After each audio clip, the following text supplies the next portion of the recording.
अगर हम अपने डाटा को देखें, जो हमारे पास इस टाइम अवेलेबल डाटा है, उसमें तो लगता है कि हमारी जो टॉप डिजीजेज हैं उसमें ज्यादातर कम्युनिकेबल हैं। जैसे मेरे ख्याल में मैं पढ़ रहा था कि मलेरिया टॉप के ऊपर है, फिर उसके बाद टाइफाइड है, फिर ट्यूबरकुलोसिस है। तो ये जो हमारी इन्फेक्शियस डिजीजेज है, हमारी सोसाइटी के अंदर सबसे मेन बर्डन जो है वो यही है।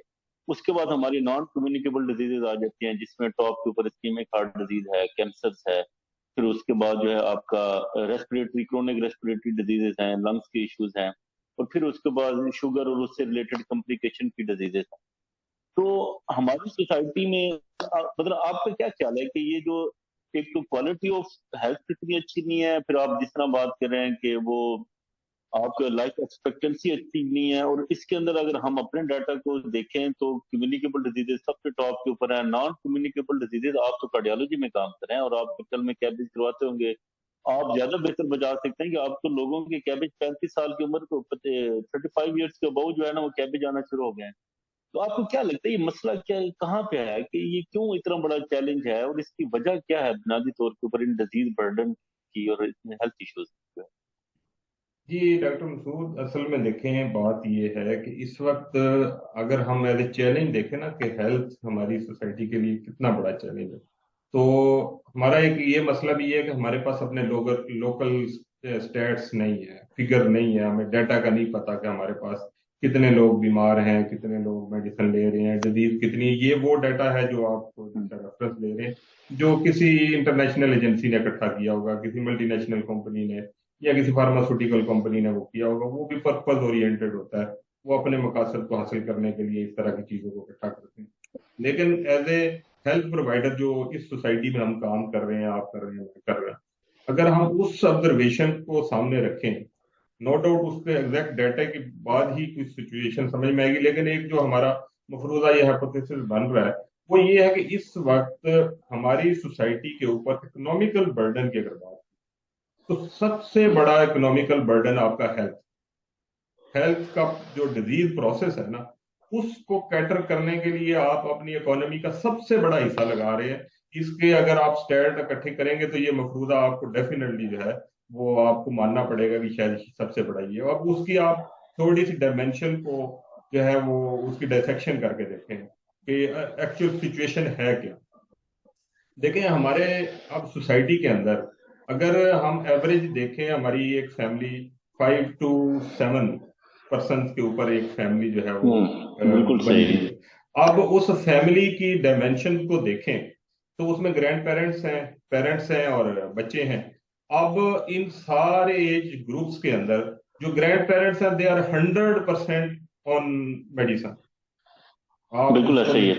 शायद हाँ जी। रेयरली 1 to 2% हो कि कोई बंदा जो 60 प्लस का है, 50 प्लस का है, वो मेडिसिन नहीं लेता। वो ब्लड प्रेशर की, शुगर की, जोड़ों के दर्द की, दमे की, एलर्जी की, बुखार की दवाइयां 1 महीने में इस्तेमाल नहीं करता। शायद आपको 1% भी ना इससे मेरे ख्याल जो में है हाँ ना जी, बिल्कुल इम्पॉसिबल हंड्रेड लगता है ये तो। परसेंट ऐसे। 100% जी। आपको मिलेंगे। तो ये आपकी एक जनरेशन तो टोटली जो है ना मेडिसिन डिपेंडेंट हो गई। उसके बाद जो आपके बच्चे हैं, जो कि 5 से 7 साल के बच्चे हैं, वो भी ऑलमोस्ट 100% आपके जो है ना वो मेडिसिन यूज कर रहे हैं। With in one one month में वो मेडिसिन जरूर यूज करते हैं। या उनको बुखार हो रहा है, नजला जुकाम हो रहा है, उनको डायरिया हो रहा है, उनको चेस्ट इन्फेक्शन हो रहा है, ये इस तरह की डिजीजेस मिल मिला के जब आप देखते हैं तो महीने में एक दफा जरूर उनको मेडिसिन दे रहे हैं।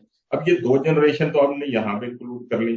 अब रह गई आपकी बीच वाली जनरेशन, जो कि जो है ना 15 से लेके 60 साल की उम्र के, 50 साल की उम्र के बीच के लोग हैं, जिनको हम यंग लोग कहते हैं। अब यंग लोगों को क्या किया, जब हमारी नजर में तो वो चीज ठीक है, सेहतमंद है। हकीकत ये है कि उनमें से जो आपका फीमेल सेगमेंट है, जो खवातीन है, खवातीन के आधे हिस्से को आपने अगेन जो है ना वो मरीज डिक्लेयर कर दिया। तो वो जो है ना चाइल्ड बेरिंग एज में, वो बच्चा पैदा करने के उस सारे अमल से गुजरते हैं, जो खवातीन वो सारी की सारी मरीज बने। वो कैसे बन गई कि जो ही प्रेगनेंसी हुई आपने फिर उनको मेडिसिन पे लगा दिया, आपने उनको हाँ कैल्शियम जी, की ऐसे ही। मेडिसिन दी, आपने फोलिक एसिड दिया, आपने आयरन दिया। अच्छा, उसके बाद वो फुल फ्लेज एक जो है ना ऑपरेशन के प्रोसेस से गुजरेगी, तो एक पूरे डिजीज बर्डन को वो चाइल्ड बेरिंग एज में लेके चलेंगे। तो ये 50% यानी को आपने उसके फिर ऊपर भी आपका हेल्थ सिस्टम की ओवरऑल कॉस्ट होती है कि वो डिलीवरी होनी है, और सी सेक्शन पूरी कितना हो पूरा रहा है आपका पूरा इंडिया बर्डन में। उसके ऊपर आपने दोबारा से ही लाके खड़ा कर दिया। ठीक है। हाँ जी। अब अगर ये सारी फिगर को आप थोड़ा सा एनालिसिस करें, तो डॉक्टर मसूद इस वक्त सूरत हाल ये लग रही है कि शायद हमारी सोसाइटी का 75% सेगमेंट जो है वो बीमार है, वो दवाइयां ले रहा है। हम्म। अब सही है। इतने बड़े जो आपका जो है ना हेल्थ के ऊपर डिजीज बर्डन है, इतने बड़े डिजीज बर्डन को आप क्यूरेटिव एस्पेक्ट जिसको कहते हैं कि आप बीमारियों का इलाज करें, उस एस्पेक्ट से आप कैटर कर सकते हैं कि अब आप हम्म। अपनी सोसाइटी के 75% बीमारों का इलाज कर रहे हैं। अब कितने हॉस्पिटल बनाएंगे आप कितने सही जो है। है ना डॉक्टर पैदा करेंगे? अच्छा, और उसको कैसे कैटर करेंगे? तो बीमारी को डील करने का ये एस्पेक्ट जो है, ये किसी सूरत में भी आप इसके जरिए से अपनी सोसाइटी को हेल्दी सोसाइटी नहीं बना सकते। तो ये इस वक्त सिचुएशन है हमारी सोसाइटी